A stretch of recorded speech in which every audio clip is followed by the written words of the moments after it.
We've all been there. You lean in for a cozy cuddle with your furry roommate, and instead of leaning back into you, they twist right out of your grip and bolt down the darkest hallway they can find. It can feel like a personal insult. One minute, my cat Artemis is purring on my chest, and the next, he's slinking off to a different room. Entering introvert mode means the cat has categorized your reach as a potential threat to their safety. It is easy to write this off as cats being naturally aloof or arrogant, but the rejection usually stems from a failure to follow an ancient social contract. To understand this, we have to look at their evolution.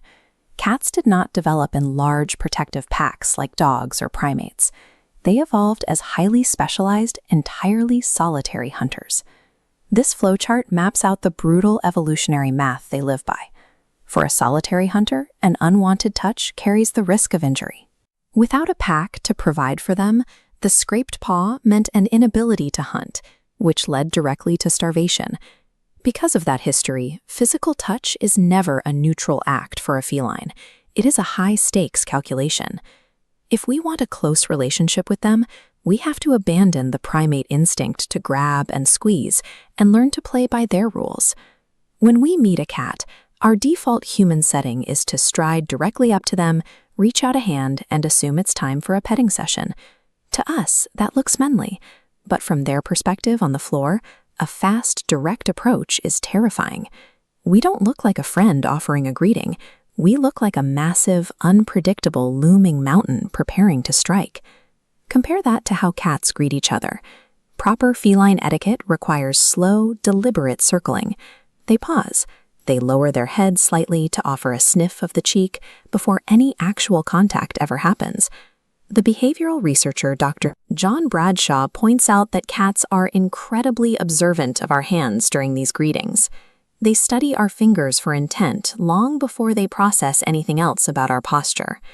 Those hands represent a serious dilemma. On one side, they are the delivery mechanism for food and gentle scratches.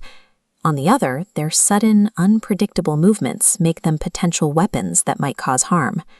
The solution is absolute stillness. By keeping your hand completely motionless and letting the cat close the physical distance on their own terms, you prove your intentions are honest. You pass their most fundamental boundary test. Once you get close, you run into the next communication gap. Humans rely on loud, literal speech. Cats, however, broadcast entire paragraphs of information through tiny, silent physical adjustments. According to Dr. Lies is actually their tail. This diagram shows tail positioning. A tall, upward tail offers a welcoming greeting. If it drops low and tucks, they are communicating the environment is becoming overwhelming. If the tail whips back and forth, back away, that's an urgent warning they might lash out. Paying attention to these signals, like noticing their ears flatten slightly and immediately pulling your hand back, shows the cat that you are actually listening to them. To a feline, that restraint is a profound sign of respect. Correctly interpreting these microsignals reduces conflict and increases social bonding. Cats display more affectionate behavior over time when their silent signals are consistently respected. This brings us to a concept that humans constantly struggle with: consent. In feline culture, forcing affection is completely alien. Cats do not grab each other, hold each other down, or insist on cuddles when the other party is not in the mood. Their entire social structure is built around personal space. A cat's comfort relies on having absolute control over their own body at all times. Feline behavior researcher Dr. Mikel Maria Delgado studied exactly how this need for autonomy affects the bonds they form with humans.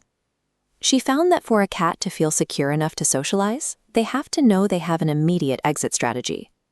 They need the absolute guarantee that they can safely end the interaction and leave the room the moment they want to. This creates a fascinating loop. If you refuse to force a hug on your cat and instead guarantee their right to walk away, they feel safe enough to stick around.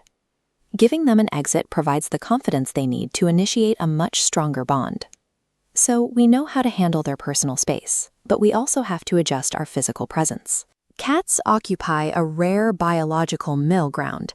They are predators, but they are also prey. Sudden, erratic movements from a human simultaneously trigger their hunting drive and their danger instincts. The noise we make is just as important as how we move. The biologist Dr. Dennis Turner analyzed how cats process our auditory signals, specifically focusing on the pitch and tone of our voices. This diagram shows why our voices matter. Sharp, sudden noises create stress, but we naturally tend to use soft, high-pitched voices with cats. We do this instinctively because these gentle frequencies mimic the sounds cats use to signal safety. Building a real relationship with a cat requires a complete reversal of our natural habits. As primates, we express love through physical possession and clinging, but feline culture demands distance, patience, and absolute restraint.